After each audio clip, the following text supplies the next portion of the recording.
Senhoras e senhores, estamos aqui para mais um episódio especial, com uma pessoa muito especial e mais um convidado aqui para nós falarmos a respeito da ditadura brasileira.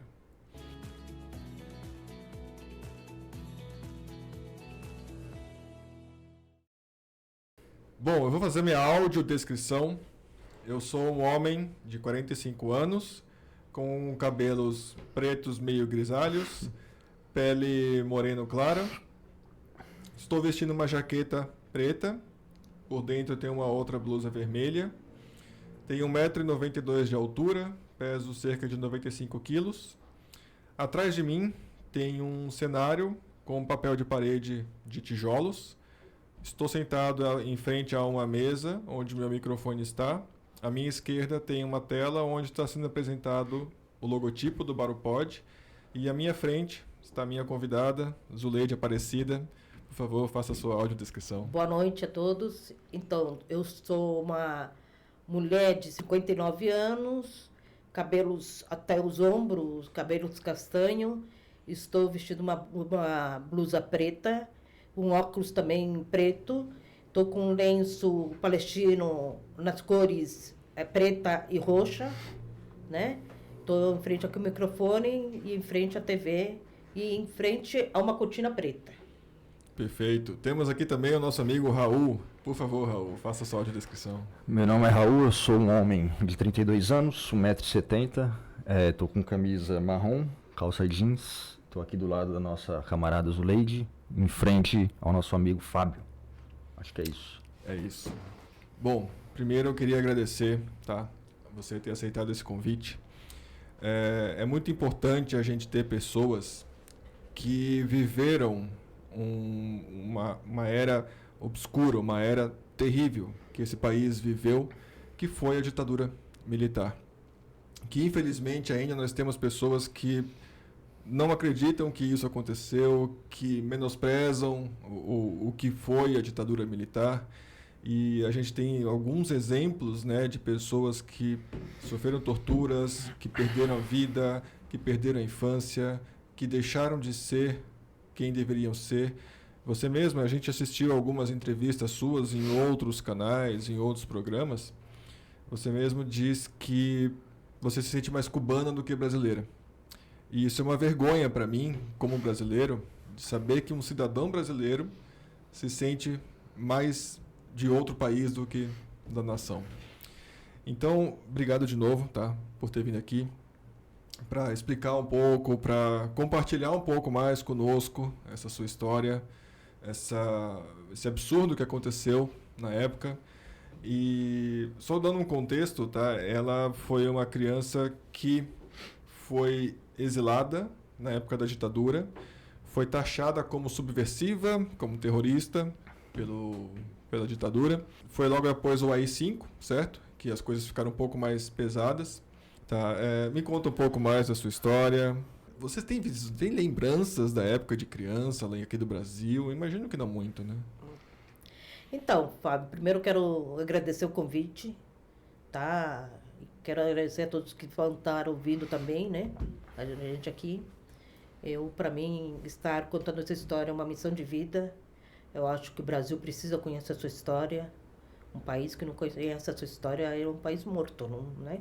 E histórias, né? Tem que ser conhecida essa história. Um país que não conhece essa história também, ele está fadado a repeti-la, né? Gente falando aí que não houve ditadura, que não acredita, não sei o quê. E eu me admiro porque as pessoas acreditam no Cristo sendo crucificado, né? E não estavam lá para ver. Então, né? Tem razão. Né? Então, e aí, assim, eu tinha 4 anos na época, quando eu fui presa, né? A minha história começa com a minha história da minha avó, né? Minha história da minha avó. Minha avó era uma mulher muito forte, era uma pernambucana muito, né? Forte, muito decidida, né? Apesar de ter estudado só até a primeira série, era muito inteligente, autodidata. Ela até, nos seus 90 e poucos anos, ela lia 2 livros ao mesmo tempo, sem misturar histórias, né? E lia muito bem, né? Ela, né? Então, minha avó... E aí minha avó saiu de Pernambuco, né? Com os filhos, tentando uma vida melhor em São Paulo e ela já tinha uma ideia dessa vida dura, né, que as pessoas enfrentam no nosso país, né? Minha avó com 13 anos de idade, ela foi praticamente vendida para um cara do exército que passou na cidade, gostou da menina e foi pedir a menina em casamento lá na casa da família, né? Para a família, acredito que tenha sido um alívio porque ela era uma boca menos, né? Infelizmente, E um lugar né? que não se tinha o que comer, né? E aí ela se casou, foi casada à força com esse cara mais velho aí do exército. Ela me contava de que ela se tornou mulher dele, né? Foi uma noite que se cansou, porque ela passou dias sem dormir, porque ela não queria que ele tocasse nela, né? Aí o dia que ela dormiu, né? E aí depois ela casou umas outras 3 vezes. O último companheiro dela era um companheiro que já conhecia um pouco mais dessas lutas, né? Já era ligado mais ao Partido Comunista, Entendi. né? E aí minha avó, através dele, conheceu a história do Carlos Prestes, né? E aí quando ela saiu de lá, ela saiu também querendo buscar essa história, querendo ir atrás, né? Já era Querendo viver também, né? Querendo viver também. Já era uma pessoa, né? E aí ela acabou indo parar em Osasco, né? E lá onde ela começou a vida dela em São Paulo. Minha história também começa com a história do meu tio Manuel, dia do nascimento, conhecido como Neto, né? Que é filho dessa minha avó, né? Terceira, o nome dela, que o pessoal do movimento, né? Dos companheiros de esquerda conhecem ela como tia, né? Conheciam como tia. Chamavam de tia, né? Porque ela era uma das militantes mais velhas. E foi o Lamarck que colocou esse codinome dela, tia, né? Legal. Né? Então, e aí, meu tio Neto, ele, por exemplo, com 14 anos de idade, ele trabalhava numa metalúrgica e ele era o chefe. Ele era o responsável, o torneiro era Entendi. ele, responsável pela máquina. E aí ele ganhava muito menos do que o ajudante dele, porque ele era menor de idade. Ele tinha 14 anos, né? E minha avó, vendo essas desigualdades, essas coisas, incentivou muito meu tio para ir para o sindicato, esse filial do sindicato, né? Aí meu pai, que já tinha mais uma vivência mais, né, de sindicato e tudo mais, levou meu tio, se filiou do sindicato. Meu tio tinha 15 anos de idade. Poxa. Né? E aí ele se filiou no sindicato e começou a participar do sindicato, né? E aí foi depois, o tempo correu, veio a ditadura militar em 1964, né? E meu tio lá na luta do sindical, por muitas vezes foi preso, detido, né? Ele tinha que idade nessa época? Nessa época eu não sei te falar, teria que fazer os cálculos aqui agora, Tá, né? não, sem problema. Né? Mas ele já era um jovem, já não era mais um adolescente, já era um, né? E participava, né? De muitas greves, tá? Né? A gente não tinha aquela visão, minha avó, ele não tinha aquela visão, eu sou comunista, não tinha, ele não, né? Meu tio, em 68, ele foi liderança da greve da Cobrasma lá em Osasco. Porque naquela época, Osasco era o centro industrial da cidade de São Paulo, não era em São Bernardo. Não era São Bernardo ainda. Era em Osasco, né? Entendi. E meu tio foi uma das lideranças dessa greve, greve da Cobrasma, que foi uma greve muito famosa, né, na época da ditadura, né? E foi uma greve, porque assim, na época da ditadura, né, o Sindicato do Metalúrgico de Osasco, a chapa que era uma chapa de pessoas democráticas, né, pessoas mais ligadas à esquerda, ganhou o sindicato. Ah, entendi. É por isso que eles tiveram essa possibilidade de fazer essa greve da Cobrasma, que se espalhou, né, em São Paulo todo. Essa greve contaminou São Paulo todo, né? E aí, meu tio conta que no 1º de maio, né, quando eles chegaram na Praça da Sé para o ato dos trabalhadores, disse que o pessoal abriu um corredor para eles passarem, o pessoal da Cobrasma, né, porque eles, né, foi uma greve muito importante na época, entendeu? E que gerou uma série de greves né, em Osasco, gerou Foi o estopim essa, então. o estopim Interessante. naquela época, né? Aí foi depois dessa greve foi em 68, né? Foi depois dessa greve que o negócio se tornou, que veio o AI-5. Foi depois dessa greve, né? Que veio o AI-5. Então, e AI-5 foi a parte que começou, a parte mais difícil da ditadura, né? Que foi quando teve a Mais cassação. severa, né? Mais severa. Né? Teve fechamento de congresso, teve, né? Tudo, né? Então, aí, a partir disso, meu tio teve que sair Osasco. de Osasco, né? Porque aí começou a ser seguido, inclusive, pelo Fleury, né? Que queria... E aí foi quando ele foi para a luta armada, para a BPR. O Zequinha Barreto foi que o convidou. O Zequinha Barreto, o rapaz que estava, né? Que morreu junto com a Lamarca, né? Entendi. E Zequinha Barreto, ele era operário metalúrgico lá em Osasco, naquela época. Mas ele já fazia suas atividades, entendeu? Ele participava de teatro, Zequinha Barreto, lá em Osasco, era, né? Mas ele também tinha já a sua militância dentro das fábricas, Bacana. né? Uhum. Aí ele foi que chamou meu tio para se integrar na VPR, meu tio foi, né?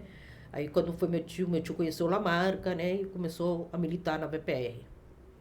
Aí um dia meu tio chega em casa e fala para minha avó que Lamarca estava precisando de alguém. Alguém para ajudar lá no acampamento deles. Alguém para dar uma estrutura, para ajudar lá no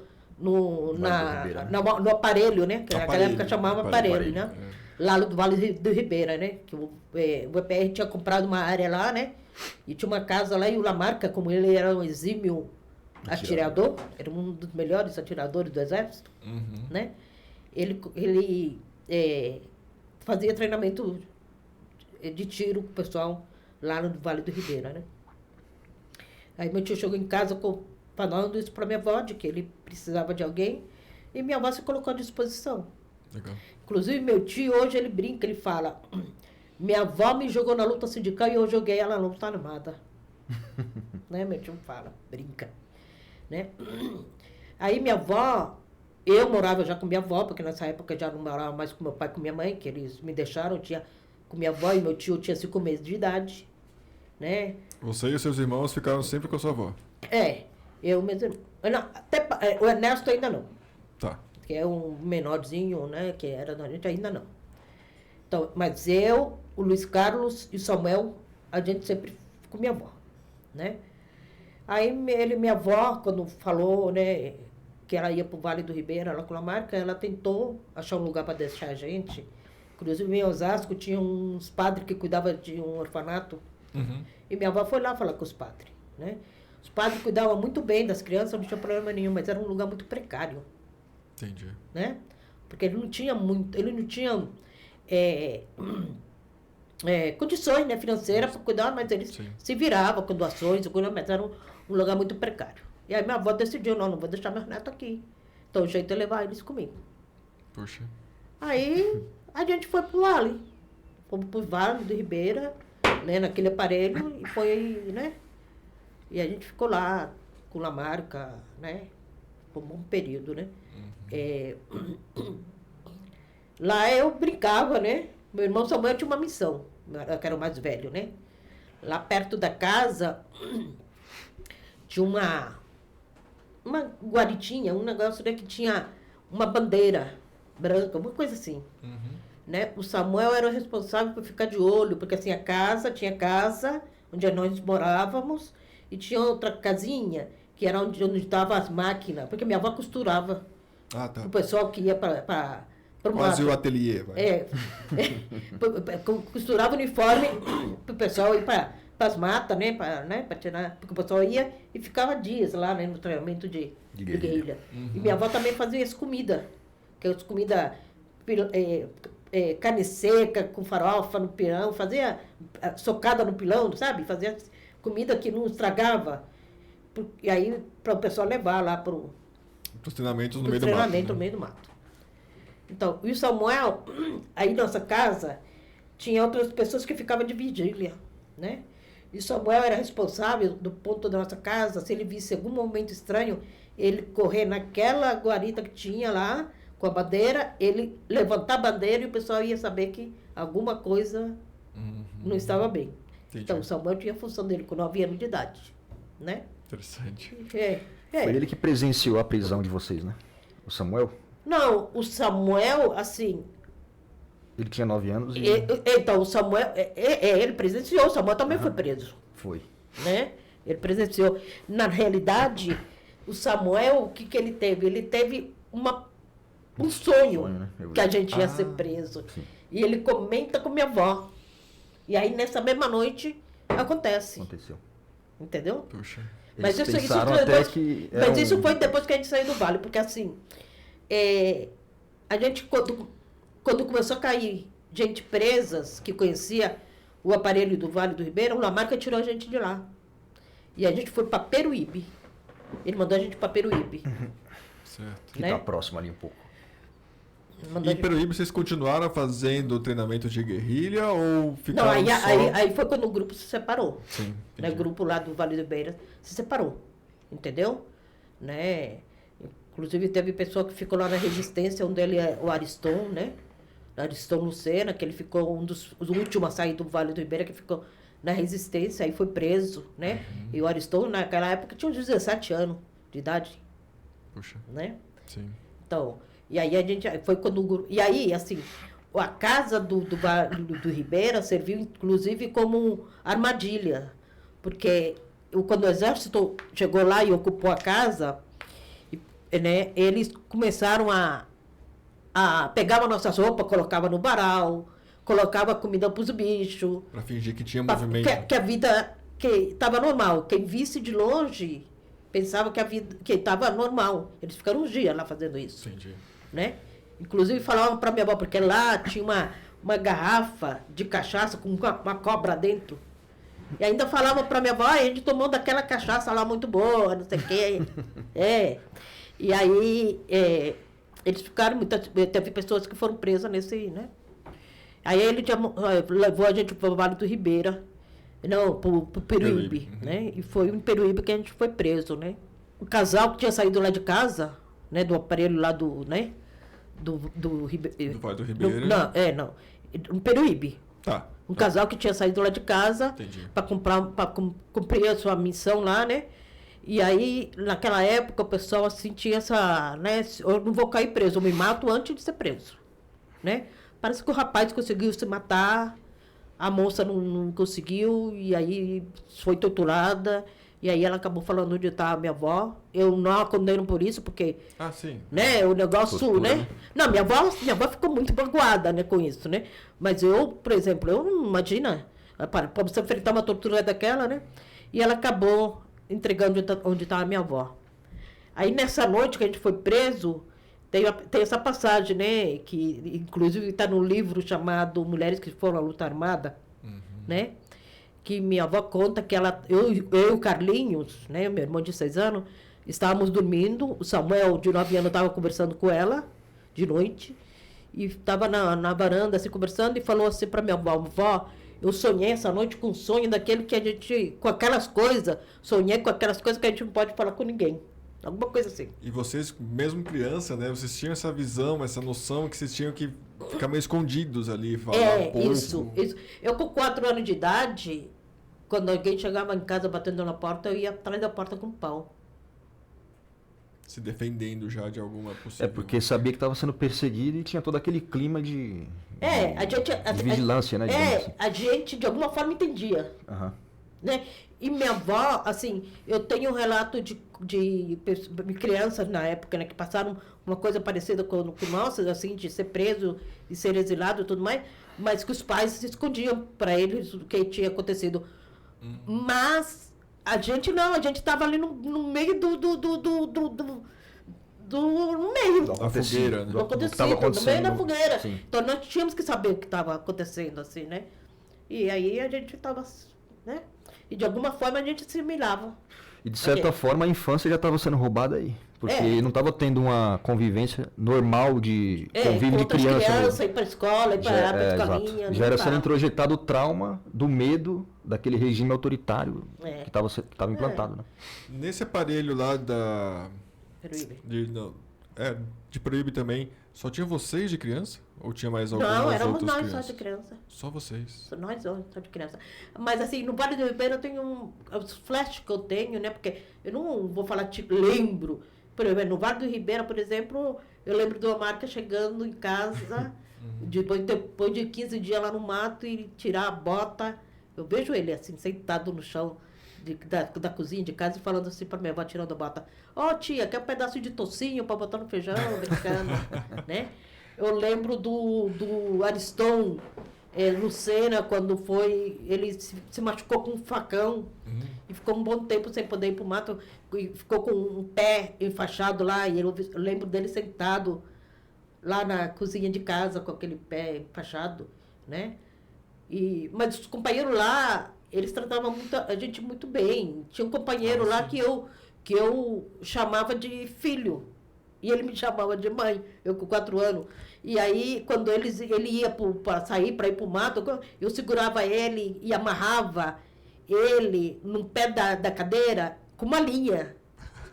E eu falava que ele não podia sair, que eu não deixava, entendeu? Então, e eles entravam nessas coisas lúdicas com a gente, entendeu? Então, eu me lembro com muito carinho dessa passagem minha pelo Vale, apesar de todas as coisas difíceis. Imagina, né? imagina. Né? Então, aí, voltando lá a Peruíbe, né? Quando na noite que a gente estava preso, que fomos presos, né? Que o Samuel falou para minha avó, assim, que ele tinha sonhado com uma coisa dessas coisas que não podia falar, né? E ele falou assim, minha avó perguntou para ele, que você sonhou? E ele falou, eu sonhei que chegavam uns homens aqui num carro preto, com os vidros pretos, né? Ele falou, ó, gente. E minha avó pegou e falou, pois é, Samuel, isso já está para acontecer. Puxa. Mas ele pegou e falou, mas por quê? E minha avó falou assim, porque as pessoas que fazem o que a gente faz, né? Estão destinadas a isso, né? É o caminho, né? Pelo que estamos vivendo, né? E aí, essa mesma noite, eles chegaram. E aí, bateram na porta. E a minha avó tinha costume de colocar apelido nas pessoas, né?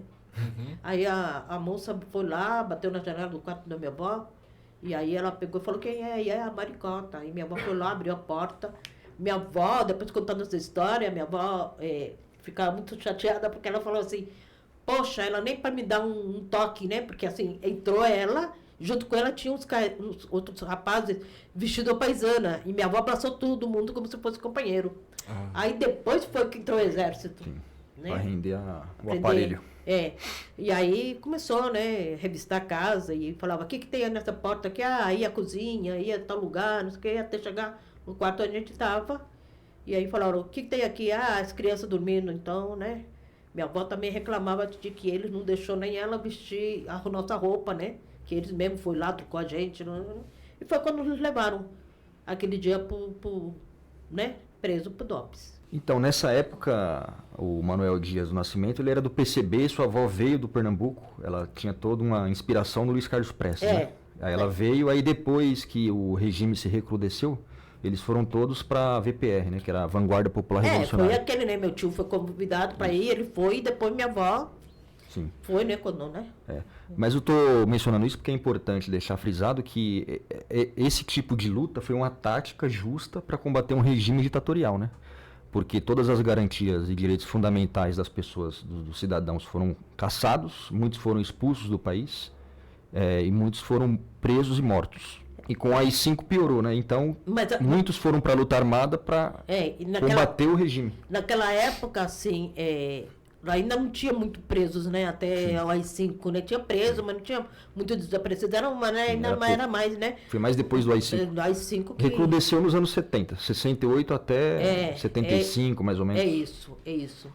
E graças a esses grupos armados, né? Sim. Esses guerrilheiros, que a gente tem um país que tem hoje, porque contribuíram para a luta. Assim, contribuíram para... Sim. Como que eu vejo isso, né? É assim, o que eles iam fazer? Tinha gente sendo morta. Sim. Tinha gente, né? O que eles iam fazer? Quem começou a matar foi a ditadura. Não foi? Ficar de braço cruzado e não fazer nada. Não dá. Quem começou a matar foi a ditadura. A gente não deve nunca confundir o opressor com aquele que é oprimido. Exato. E a ditadura estava nos oprimindo. Demais. Tá? Demais. Então, e chamavam a gente de terrorista. Terrorista é aquele que pratica o terror. Quem Sendo que praticava o terror era a ditadura. Sendo que, na verdade, a ditadura que praticava o terror. Entendeu? Ela que praticava o terror. Nós só nos defendíamos. Né? E era assim, a gente falar comunista, minha avó não era comunista, meu tio era um sindicalista. Que o sindicalista faz? Luta pelo melhor salário, melhor condição de vida. E que ele. Não, na época da ditadura, o arroxo salarial era uma absurda. Entendeu? Então, essa era a luta deles, por igualdade, né? E por ter voz. Né? Você viver numa ditadura, você não tem voz. Não tem voz, não tinha mais eleições diretas para presidente, para deputados. Muitos deputados foram cassados. Aí tem o caso, por exemplo, ele não era deputado mais, mas foi assassinado e não tinha mais ligação política nenhuma. Foi o Rubens Paiva, né? Foi assassinado e até hoje não acharam o corpo. Então. Que tem o filme O Ainda Estou Aqui, né? Ainda Estou Aqui, então. Então, esse é um caso, por exemplo, que ele nem era comunista, ele era do PTB, que era o Partido Trabalhista, que era um partido reformista, queria reformas, que apoiou as reformas de base, que era o Partido do Jango na época. Minha avó soube que era ser comunista depois que ela saiu do Brasil, quando a gente estava em Cuba, né? Porque ela teve uma consciência do que era ser comunista. Mas não... O interessante também é que, por exemplo, seu irmão Ernestinho, ele com 2 anos de idade, porque ele nasceu em 68, e em 70, quando vocês foram presos em 70, né? Lá em Peruíbe, pelo DOPS, que era o Departamento de Ordem Política e Social, que era a polícia política do regime, né? Com 2 anos de idade, uma criança que não sabia, que não tinha noção de nada ainda, ser taxada de subversiva e terrorista. Assim como vocês, que tinham um pouco mais... isso. É um pouquinho mais velhos. É isso. Então, aí depois que a gente preso lá no... Né? Peruíbe, fomos levados pro DOPS, foi quando separaram a gente da avó, né? E a gente se espelhando lá, eles levam minha avó só olha pra gente firme e fala assim, fiquem firme, não falem nada. E virou as costas e foi embora. Ela nem olhou mais pra trás. Firme, cabeça erguida e foi. E a gente separado, né? Por muito tempo, por um bom tempo, minha avó não sabia nem onde a gente estava, né? E eu tinha uma lacuna na minha vida, na minha história, né? De saber como que minha avó ficou sabendo onde a gente estava, como que ela chegou, para a gente ter saído com ela do Brasil, como que ela chegou até a gente, né? Aí eu descobri essa passagem agora no livro A Torre, que o livro da Luísa Vilameia, né? Que ela relata a história das mulheres presas na torre, lá no Tiradentes? No Tiradentes. Presídio Tiradentes. Presídio Tiradentes. Presídio feminino da ditadura. Onde ficou a Dilma, né? Então, minha avó ficou junto, minha tia ficou junto. A Ruth Escobar foi lá, né? A atriz, Ruth Escobar. Então, aí que foi, né? A Ruth Escobar foi lá, porque naquela época, a Ruth Escobar estava montando uma peça chamada Balcão. E essa peça é de um francês. Jeanette. Eu não lembro o nome, nunca lembro o nome desse francês. Alguma coisa assim. Ele também contribuiu para que vocês fossem libertos, e a sua avó, na época. Não. Era um poeta, dramaturgo? Poeta francês, né? Então, e ele veio naquela época para o Brasil acompanhar essa montagem dessa peça da Ruth Escobar, que era o Balcão, que era uma peça escrita por ele. Entendi. Aí, uma das atrizes da peça também foi presa, e estava lá na torre. A Ruth Escobar vai com o francês visitar essa atriz lá. Jean Genet. Vai visitar lá a moça que estava, a atriz estava presa. Aí eles conhecem minha avó e conhecem a história da minha avó, que minha avó estava querendo saber onde estavam os netos, essas coisas todas, né? Aí, nesse período aí, o francês, ele é convidado para ir num jantar na casa do governador na época. Sodré. Ele não queria ir, não é falar, porque ele não compartilhava as ideias né, da ditadura, né? E aí ele não queria ir. A Ruth Escobar pegou e falou para ele, vamos, porque é a oportunidade que a gente vai ter de saber onde estão essas crianças. Né? Aí eles foram... Fizeram um trabalho investigativo ali, né? Isso. É verdade. Legal. Dizem que o francês rodou a Ana lá nesse jantar, né? Eu sei que depois... Aí minha avó tinha dado uma procuração para a Ruth Escobar, que se ela soubesse onde ele estava, para ela ficar cuidando da gente. Né? A Ruth Escobar não conseguiu ficar com a gente, porque a desquitada não deram o direito de ela ficar com a gente, né? Desquitada na garapa. Mas eles foram lá para minha avó. Vocês estavam presos no Conselho Tutelar, né? A gente estava Aí depois foi quando ela foi lá na minha avó e falou onde ele estava. Porque assim, a gente estava numa casa muito bem imobiliada, uma casa muito, muito... Tu sabia que era de pessoa que tinha dinheiro, né? Mas a gente ficava trancado num quarto. Tinha uma mulher que levava comida e água pra gente, mas ela saía e trancava a porta. Não falava com a gente nem nada. Só uma vez que o Carlinho era o mais espivitado da gente, né? Meu irmão, que na época tinha 6 anos, e ele, uma das vezes que a mulher esqueceu a porta destrancada, ele saiu Fugiu. Pela casa, né? Mas ela veio, botou ele e falou, você não pode sair do quarto, mas... acho que foi uma única vez que ela falou, que falou alguma coisa assim, né? Mas ela deixava comida e água e saía trancar o quarto. E aí depois que teve esse reboliço aí do francês com a Ruth Escobar, a gente foi levado para o juizado de menores, que é o FEBEM da época, né? E aí foi onde aí a gente ficou, né? E aí foi quando eles foram lá a Ruth e o francês foram lá de novo na torre, né? No presídio, e avisou minha avó que a gente estava lá porque a gente apareceu. Conselho tutelar. Entendeu? Porque quando a gente estava na casa, ninguém sabia. Eu acredito que nessa época eles iam dar para adoção. Entendi. Entendeu? Como fizeram na Argentina, né? Que muitos espalhavam as crianças. Né? Muitos filhos de presos políticos, né, desapareceram. E o papel das mães da Praça de Maio é para descobrir onde estão os netos, essas coisas, né? Então, eles iam fazer com a gente a mesma coisa. Né? E aí, essa lacuna aí eu descobri nesse livro aí, A Torre, né? Depois ela chegou e a gente foi para o Vale do Ribeira. E aí, mas eu conversando com meu irmão, a gente chegou à conclusão de que eles, acho que fazia a gente dormir, porque a gente não sabe, não lembra, e meu irmão, que era mais velho que eu, né, de 6 anos, ele poderia lembrar de como que a gente chegou naquela casa, e de como que a gente saiu daquela casa e foi pro juizado, e nós não temos essa lembrança. Nem meus irmãos mais velhos.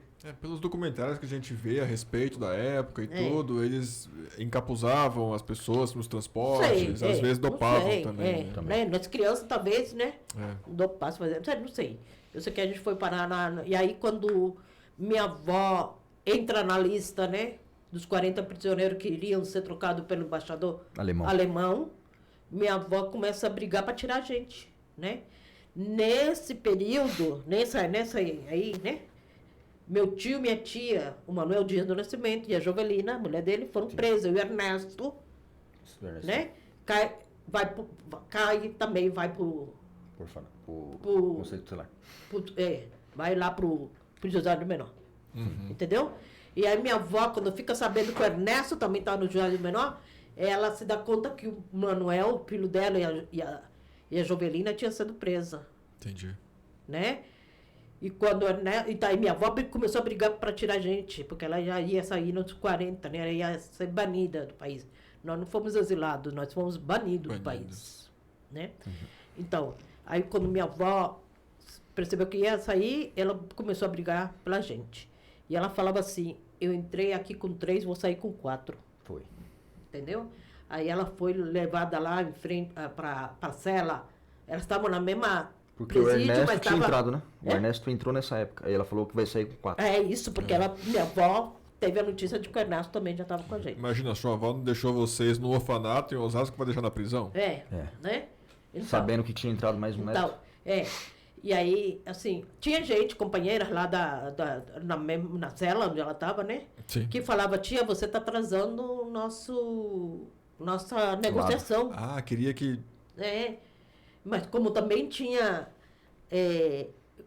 como que é, os carcereiros, tinha carcereiro que olhavam para minha avó e falava, tia, vai que você consegue. Legal. Entendeu? E aí minha avó brigou e a gente conseguiu tirar a gente, inclusive o Ernesto. E quando o Ernesto sai, né, que o movimento da BPR fica sabendo, vendo o Ernesto, aí eles ficam sabendo que minha tia e meu tio estavam presos. Acho que nós temos a foto aqui dos 40 presos políticos que foram trocados pelo embaixador alemão, o Van, que foi sequestrado. Deixa eu colocar aqui. Essa aqui, né?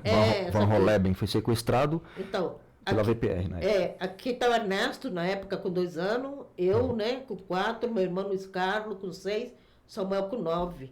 Minha avó, aquela lá, a senhora ali de óculos Essa aqui, né? né? Tia Tercina. Esse senhor também aqui, ele vivia no Vale do Ribeira com a gente, e ele fazia o papel do marido da minha avó, era uma Uma encenação de... uma encenação que era um casal de vós Entendi. cuidando dos netos ali, né?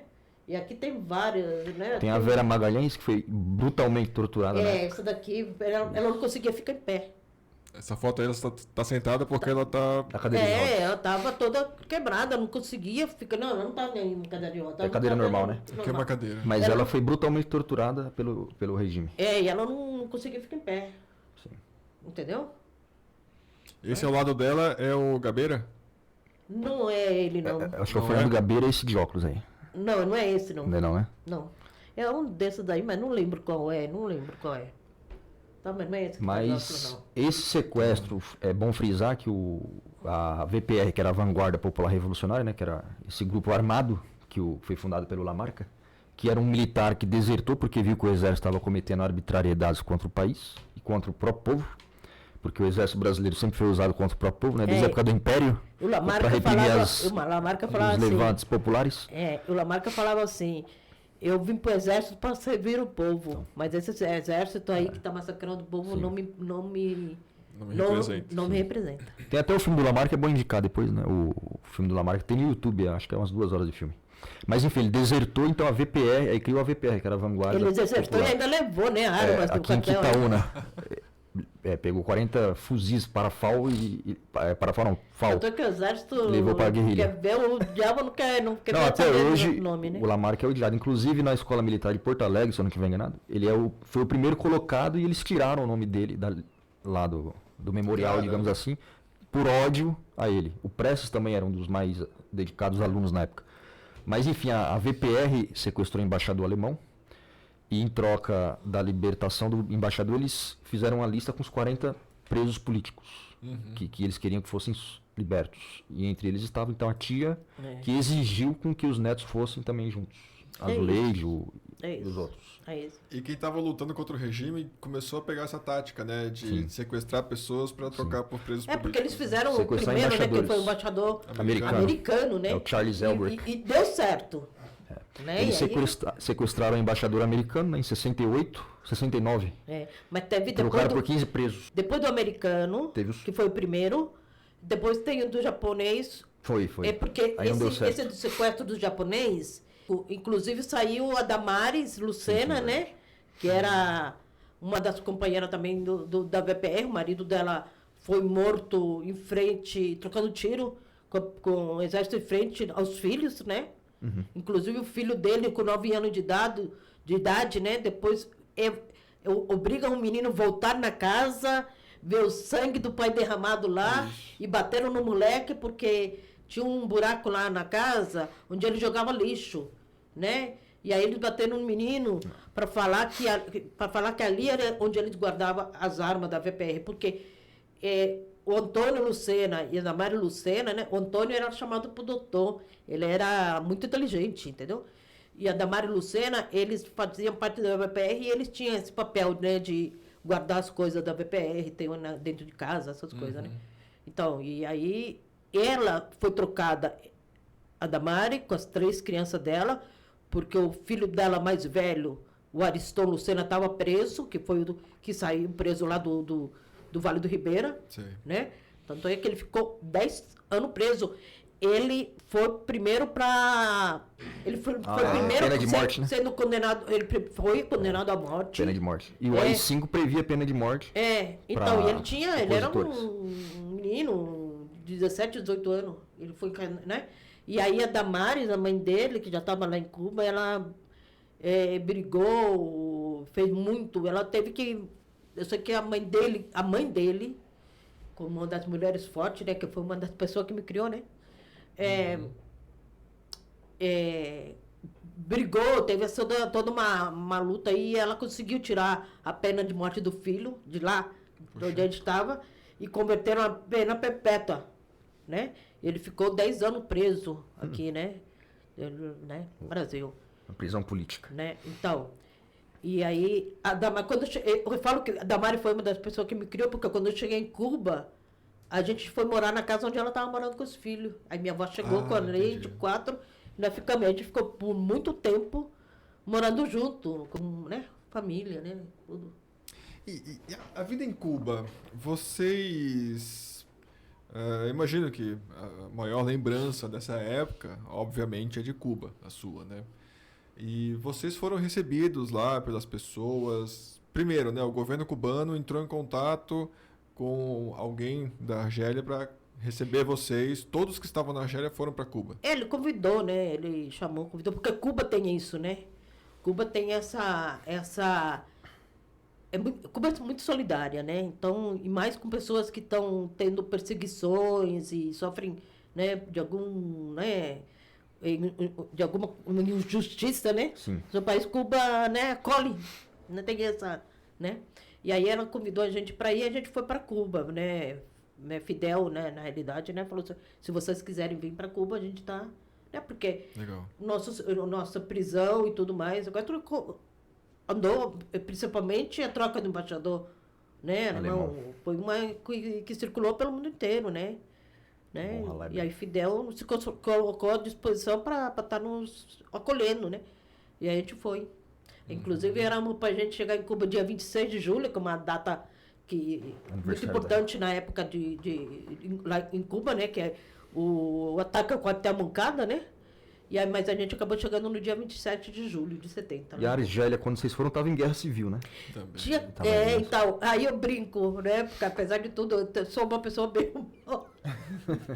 Aí eu brinco, né? Eles falaram, não morreram aqui, vão morrer lá na Argélia. Entendeu? Só pode ter sido isso, porque mandaram a gente para lá, né?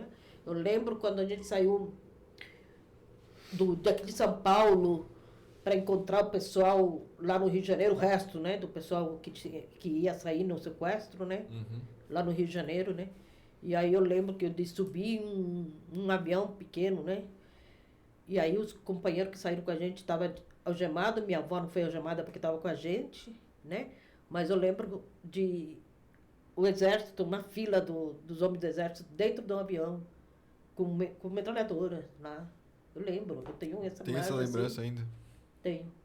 Eles enfileirados, né? Interessante. Aí vocês foram para Cuba, e aí como que foi a experiência em Cuba? Ele até mencionou aqui, assim, qual é a diferença entre o modelo de sociedade que Cuba adotou e qual é a diferença que a senhora vê entre Cuba e o Brasil, por exemplo? Na educação, no convívio social? Rapaz, aí a gente foi para Cuba, né? Aí me tocou aprender o espanhol, né? Mas tô criança... Foi alfabetizado em espanhol, né? Criança, né? Você tem até o sotaque ainda. É uma coisa que... Inclusive, é uma coisa que eu me enfrento todo dia. Quando você falou aquele negócio de me sentir cubana, né? É porque toda a minha formação foi lá. Eu me formei como gente lá. Passei o resto da minha infância, da minha primeira infância, o resto, né, da minha primeira infância lá. A maior parte, inclusive. Foram 16 anos lá, certo? Né? Eu saí de lá, tinha 20... Já era adulta, 21 anos, entendeu? Já era adulta, Tá. entendeu? Sim. Então tudo foi lá, né?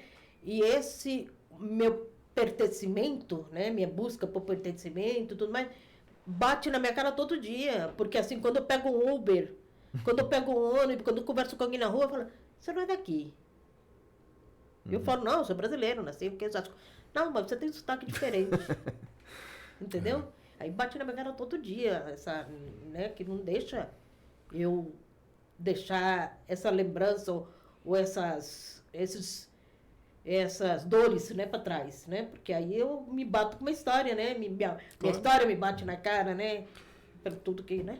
É isso. Claro. Mas em Cuba, assim, nós tivemos uma vida... Aí foi quando, assim, eu tive a oportunidade de Conseguiu ser ser criança, exatamente. Teve infância de verdade, né? Tive infância de verdade. Aí foi, né? E aí, assim, foi quando eu consegui... E eu até agradeço de ter passado pelo que eu passei aqui, porque me deu a oportunidade de um país desse. Né? Onde eu pude estudar, onde lá você faz desde o pré-escolar, não, vamos falar da creche até a faculdade, é tudo de graça. Poxa. Entendeu? Você não paga nenhum tostão, onde uma obturação de dente, uma dor de cabeça, até uma cirurgia mais, né? É tudo de graça. Quer dizer, a saúde lá é de graça. Todo mundo tem direito a estudar, todo mundo tem direito a ter saúde, entendeu? Tá certo que Cuba passa por uns perrengues, passa porque é um país pobre, é um país que não tem e também porque riqueza. tem o bloqueio dos americanos. Então, é um país que ele é pobre, ele não tem riqueza. Cuba vive da agricultura e do turismo, né? Sim. E ainda tem o bloqueio que os Estados Unidos faz há anos. Desde a época do Kennedy. O cara que boicotou Cuba e que fumava charuto cubano, né? Então, Não é?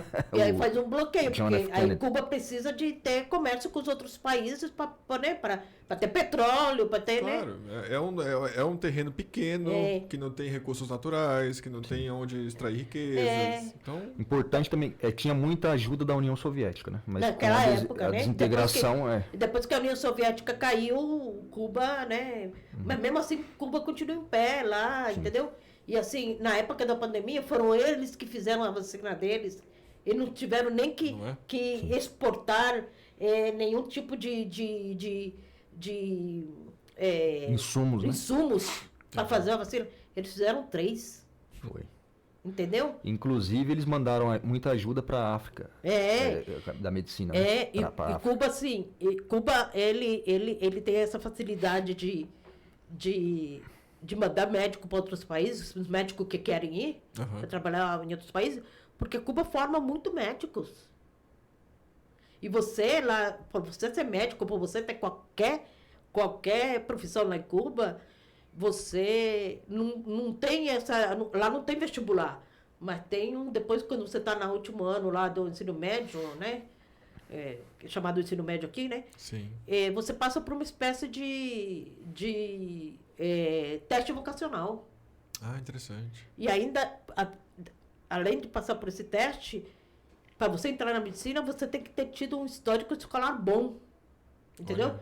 Então, Cuba forma médicos que são médicos por vocação. Não é médico que aqui se forma para ganhar dinheiro. Muitos por aí estão assim, né? Mas Cuba é médico por vocação, entendeu? Então, Interessante. né?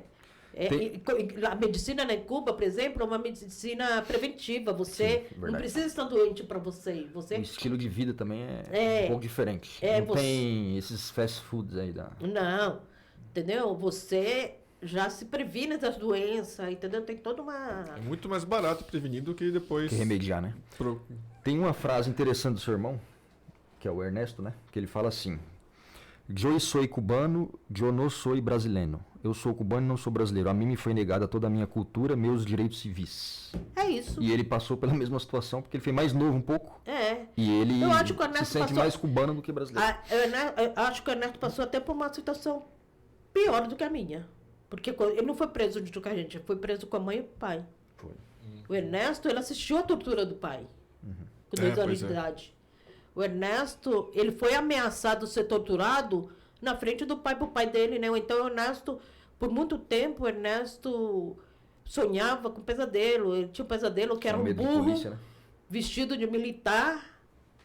Era o pesadelo dele, né? E que ria dele, entendeu? Esse burro, o pesadelo dele, entendeu? E ele, pequeno, lá, o menino... Todo mundo achava que o menino era autista lá em Cuba, porque ele tinha medo de polícia, por exemplo. As pessoas... ele era muito calado, entendeu? Não se comunicava, né? E tem muitos relatos de pessoas que passam por situações assim Traumas, né? traumas de tortura, de coisas assim, momentos pesados assim, e que não se recuperam mesmo, né? Que fica alguma sequela. Que fica. Inclusive no nosso meio, assim, eu tô falando meio de crianças que foram atingidas na ditadura. A gente tem o caso do Alexandre, um menino que tinha 1 ano de idade na época. 1 ano. 1 ano. Os militares chegam na casa dele, atrás da mãe e do pai, não me lembro se eles eram jornalistas. E aí, o menino estava com a babá, eles começam a revirar a casa, o menino começa a chorar e eles dão um murro na boca da criança de 1 ano de idade. Ah, desculpa, mas é que... Não, imagina. Entendeu? O Alexandre cresceu com... Nossa, Traumas. os traumas. E era assim, ele se matou depois de adulto. Porque chegou um momento que ele não aguentou. É complicado. Entendeu? Porque, é assim... os traumas que é causado na primeira infância são os traumas que não tem cura, cara. Que você não cura. Carrega. É diferente de um adulto sofrer um trauma que ele vai conseguir se superar. Mas quando se é na primeira infância, você não... Eu, por exemplo, desde que eu me entendo por gente, eu vivo numa tensão, eu vivo e muitas vezes eu me pego pensando, pô, por que tô tensa se eu não tenho... Não é?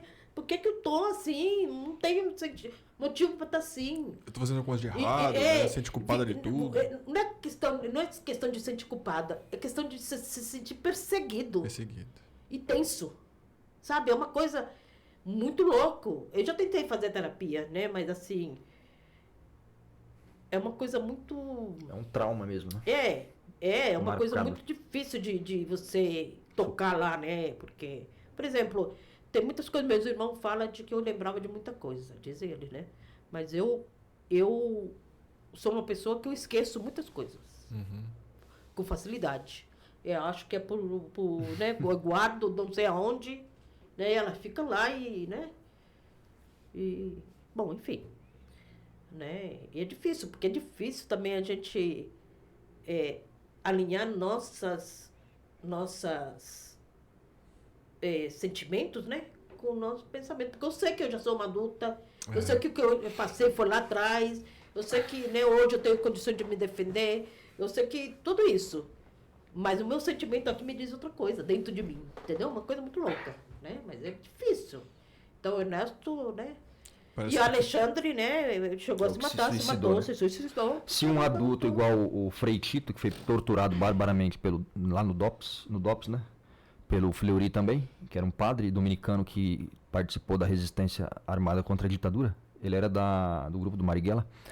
Ele se matou lá na França, no seminário católico, Então. o Frei Tito.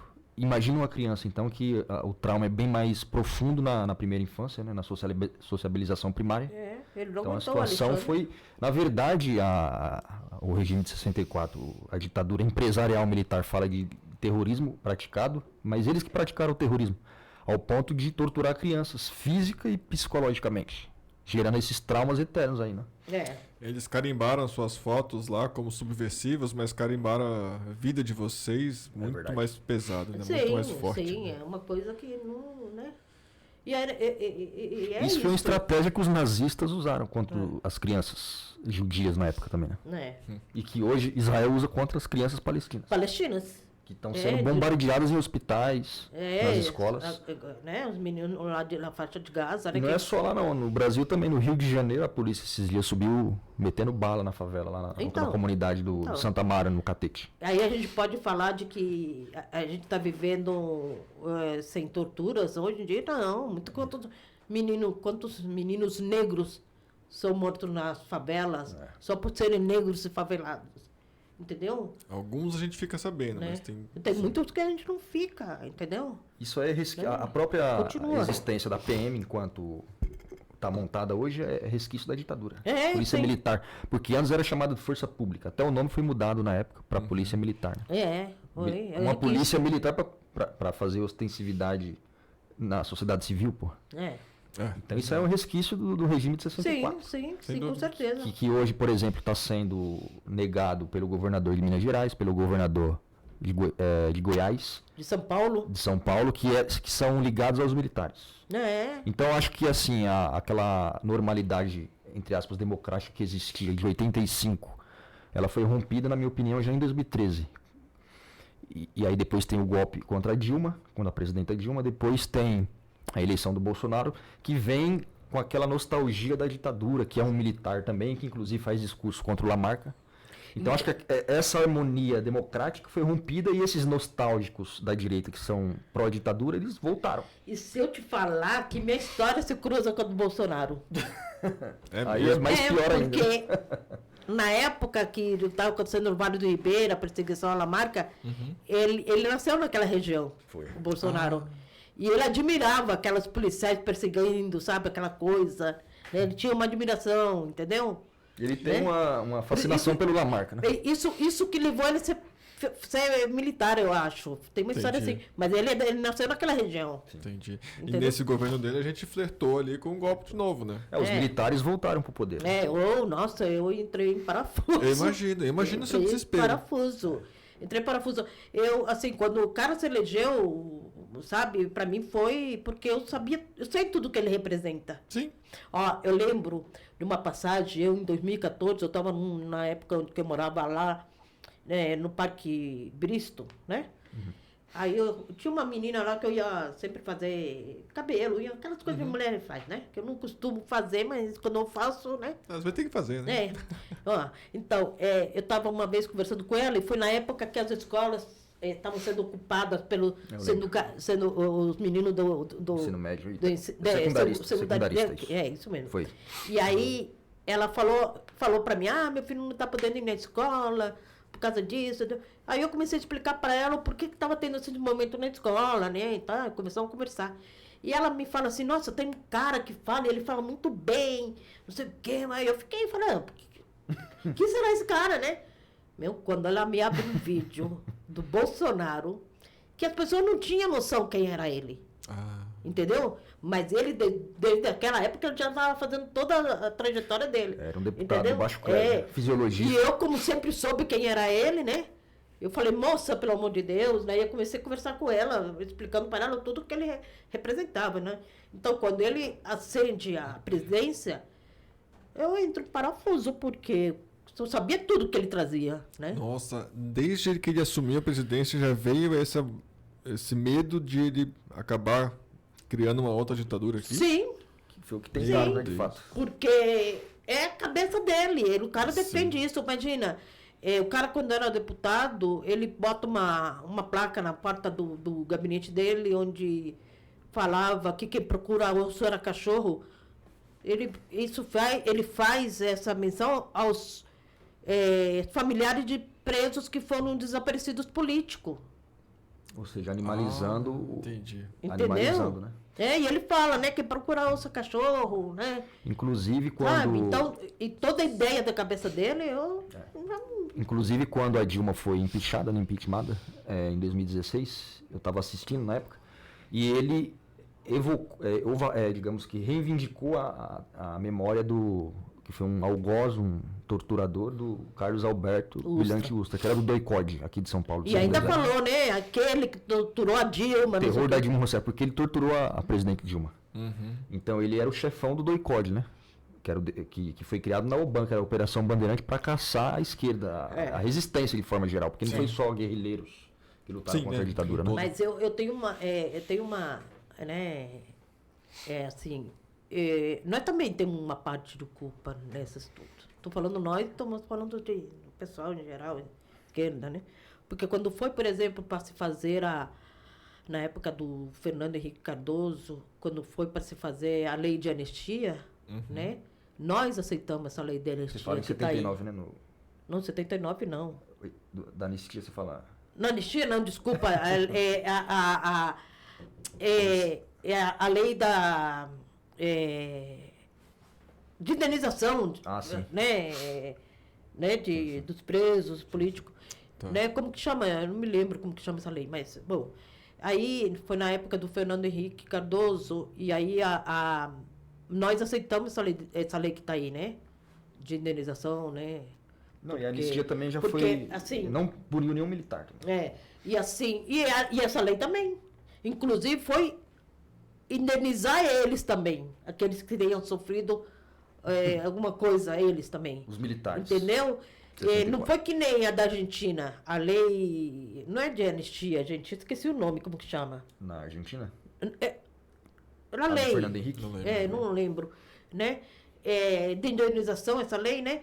Ela, lá na Argentina foi diferente, eles não aceitaram indenizações monetárias para eles negociaram, eles fizeram com que os militares fossem punidos, né? E a gente não, a gente negociou, Entendi. entendeu? É. E aí... A lei dos mortos desaparecidos, né? É? A lei dos mortos desaparecidos. De que morte indenizou. desaparecida. Isso não mesmo. me lembro como que chamar, né? É isso mesmo. É. A lei 9.140. Não, é 10 mil e pouco. Calma não aí, me calma lembro.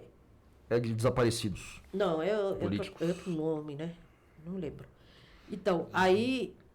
E a gente não, a gente aceitou, né? Ter uma indenização, inclusive monetária. Que o outro lado também fosse indenizado. E acha que foi um erro isso? E lógico que sim. Lógico que sim. Isso a gente deu, assim... O braço a torcer para eles, vamos dizer assim. Eles venceram, né? Eles venceram. Entendi. E está muito claro isso, por exemplo, quando o Brilhante Ustra foi chamado tinha Comissão da Verdade, e ele lá, ele chama a presidenta, que estava na época, Dilma, na cadeira de presidente, de terrorista. E ele saiu de lá sem ser preso. Porque nesse momento era para ele ser preso. Por todos os crimes que ele cometeu. E ainda chamando uma presidente eleita, né, de terrorista. Não foi que nem um vereador, Entendeu? Roberto Aí Natalino, você que tava lá. mostra a força que eles ainda têm. É. E que eles ainda têm, Sim. né? Ou você acha que o Lula dá essa declaração, vamos esquecer 64? Para que foi isso? Se não foi para fazer, né? Uma média ali, entendeu? É. Né? Porque Infelizmente. eles ainda têm muita força, eles estão aí, tem. entendeu? Não, E aí eu quero dizer para eles que eu também estou aqui. Sim, a Entendeu? resistência. É. Exato. Entendeu? Que eles estão aí. Mas eu também estou aqui. Entendeu? Nós estamos, né? Felizmente. Na Felizmente. resistência. Sem É dúvida. isso. E assim, a luta continua. Os nostálgicos da ditadura, os filhotes da ditadura, como diria o Brizola, estão aí, né? É. Por exemplo, o governador de Minas Gerais é um deles. O governador de São Paulo né? Também, Inclusive, militar. como que ele e o secretário de segurança dele, né? Governam aqui em São Paulo e fazem o que fazem aqui em São Paulo pela nostalgia da ditadura, Usando né? o terror, né? Usando Ou o terror. seja, a população de bem não pode ficar nem um pouco... baixar a guarda nem um pouco, né? Que Porque senão... o que é usado contra isso. a periferia é terrorismo de Estado, é ditadura também. É Sem isso. dúvida. Não é, É naquela prática, época, prática da exato. ditadura. Sim. Exatamente. Entendeu? É a tática de ação de ver a própria população como inimiga. Né? É isso. A população marginalizada, favelizada, subalternizada. Porque ninguém nasce subalterno. É Subalternizado pelo sistema social que está implantado. Sem É dúvida. isso. Capitalista brasileiro, né? É isso. Que faz isso aí. Sem dúvida. É isso. É isso aí, gente. Obrigado. Obrigado pela sua presença, de verdade. Como você, criança que perdeu a sua infância, muitas outras crianças nessa época e até hoje, aqui no Brasil inclusive, a gente não tem ditadura que fica tirando a infância de criança, mas a gente tem uma série de casos, uma série de exemplos, uma série de atitudes que fazem com que nossas crianças não sobrevivam, não brinquem, não estudem, enfim, não tenham uma vida de criança. O Brasil ainda vive isso muito, infelizmente. E a gente está vendo também o caso, como você citou mais cedo, Palestina, né? da Palestina. Sim. Aquele massacre que está sendo feito com aquelas crianças todas. E, na minha opinião, é inacreditável como uma nação mais forte não consegue barrar isso, sabe? É uma coisa grotesca. E tudo isso tem anuência e complacência do Ocidente, né? Dos países ocidentais que pregam a democracia, a liberdade. Inclusive os americanos fizeram isso com crianças. Nos Estados Unidos, recentemente, na administração Biden, prenderam crianças imigrantes. Separados dos pais, né? Exatamente. Então. É uma estratégia nefasta, né? Eu digo que é uma estratégia nazista, porque os nazistas usaram muito isso. Inclusive jogando criança na parede e trucidando tudo. Então, E o assim, autoritarismo. Felizmente que você foi para um outro lugar, que teve uma vida mais digna, que teve sua possibilidade de seguir estudando, se preparar e tudo mais, e voltar para cá. Não sei se foi bom para você ou não, mas Então, voltar voltei, para né? sua terra. Voltei. E eu tenho uma história muito engraçada nesse voltar, porque como eu falei, não me reconhecendo brasileira, né? Mas assim, tem uma história que eu conto, que assim, eu vivi em Cuba durante 16 anos. 16 anos procurando um gosto na minha boca, um paladar que não, eu sabia que era doce, mas nada do que eu comia satisfazia aquele meu paladar. Aí quando eu cheguei aqui no Brasil, teve uma prima minha que me convidou, Acho que eu conheço essa história. que me convidou para ir na padaria, né? E aí ela chegou lá e me ofereceu uma Maria Mole. Quer comer uma Maria Mole?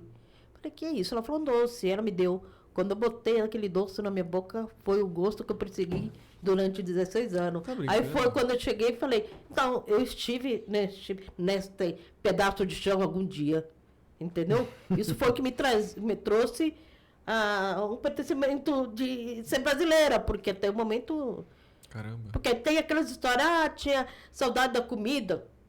Não, tinha 4 anos quando eu saí daqui. Sim. Tinha saudade das músicas. Não tinha saudade de nada. Eu não conhecia nada, não tinha, né? Não tinha comido feijoada nem ouvido samba. Foi Detalhezinho aquela... da Maria Mole. É. Que legal. Maria Mole me faz lembrar muita coisa. e Minha meu- avó fazia muito. E meu tio, ele gosta muito de Maria Mole. Ah. Inclusive, meu tio me conta que muitas vezes, quando ele ia lá no Vale do Ribeira levar algumas coisas para lá pro Vale do Ribeira, o pessoal tinha que me tirar da casa, né? Para eu não ver ele, porque, assim, as pessoas andavam muito escondidas naquela época. Meu tio tinha um nome, outro nome, entendeu? Né? Ele me contou, não faz muito tempo, foi recente, que ele me contou de que... Então, ele deveria ter levado muita Maria Mole para mim, entendeu? Né? E eu tinha essa lembrança desse né? Porque eu me tirava da casa para não ver meu tio, porque eu acho que era muito apegado a ele, alguma coisa assim, né? Imagino.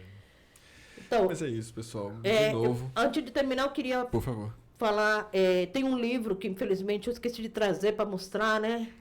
Mas tem um livro que lançamos esse ano, que é Criança em Exílio. Ele está à venda pelo site da Carta Editora, né? É um livro que traz depoimento de 46 ex-crianças, né? Porque todo mundo chama a gente das crianças, mas as Sim. crianças já cresceram, né? Mas traz depoimento nosso, né? Porque sempre se falaram muito dos pais, né? Dessas crianças. Dos adultos, sim. Mas nunca se falava, né? E nunca nós, criança, nos colocamos o que foi pra gente. O exílio, o que verdade. foi, né? Nossa história. Então, esse livro chama Criança em Exílio. Ele traz o relato de 46 crianças. No grupo, éramos 60, somos, né? Mais de 60 no grupo, mas só 46 conseguiram escrever essa história. Entendeu? Do que foi o período do exílio.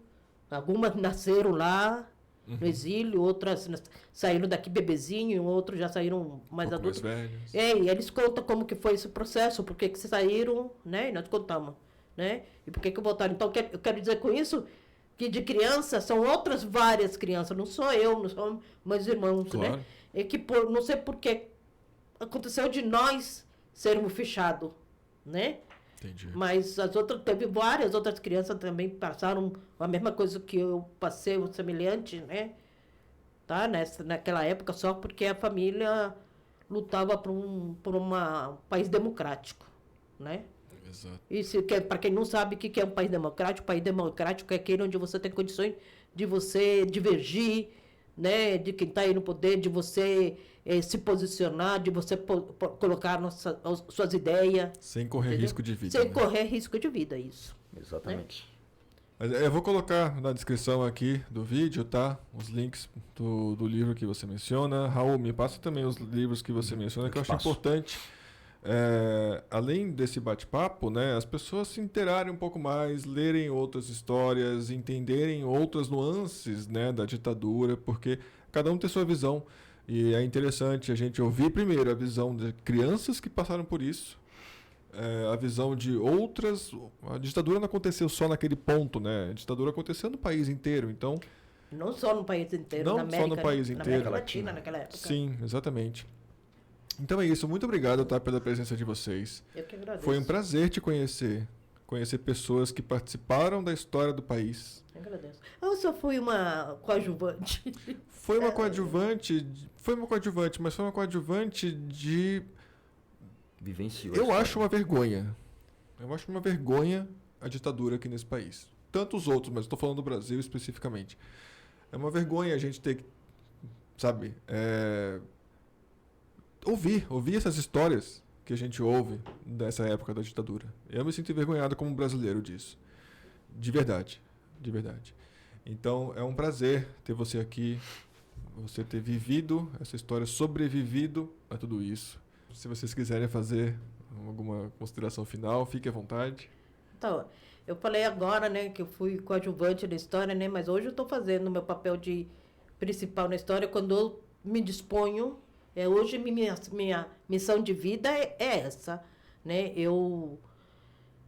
Inclusive, quando me convidam para ir em escola, eu vou. Tenho o maior prazer de ir em escolas contar, né, essa história, porque para mim hoje o meu papel é esse, mostrar realmente que a ditadura existiu, entendeu? Que eu passei por ela e que minha história, né, que eu passei na época da ditadura, que foi real, entendeu? É como eu falei no começo, as pessoas né, acreditam que Jesus foi crucificado sem nunca ter visto. Bom, então, né, a mesma coisa, né? Como que eles podem falar que a ditadura não existiu, né? E eu quero agradecer a vocês, tá, pelo convite. E é isso, né? Estamos, né? Deixo um abraço para vocês, para todos que, né, estão assistindo. E estamos aqui. Muito obrigado. Tá? Eu só faço um apelo para que as pessoas estudem, né, sobre o que foi a ditadura, o que foi o regime de 64, que foi um regime empresarial militar, que caçou os direitos, baniu pessoas, matou pessoas, os corpos não foram achados, como o do Rubens Paiva, deputado pelo PTB, que na época não era deputado, mas foi morto por ter sido deputado progressista. Então eu faço um apelo sobretudo para as pessoas que não viveram nessa época, que estudem. E os que viveram, mas que negam, que estudem também, né? Que vejam o que foi a ditadura, como que ela foi nefasta para o país. E que hoje nós estamos vivendo na iminência dela.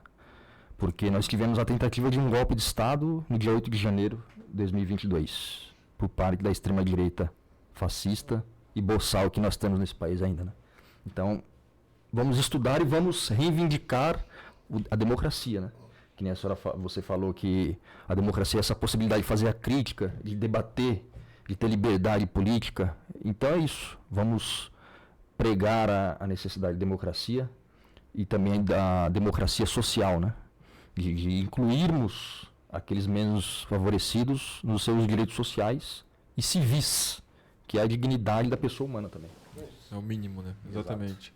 E estudem de mente aberta. Exato. Estudem e absorvam o conhecimento. É isso, pessoal. Muito obrigado. Se você gostou do conteúdo, deixa seu like. Compartilha, eu acho importante muitos saberem dessa história, desse período. Se inscreve no canal se você não for inscrito. Comenta o que você achou, gostou, não gostou, o porquê. E é isso, a gente se vê na próxima. Até logo.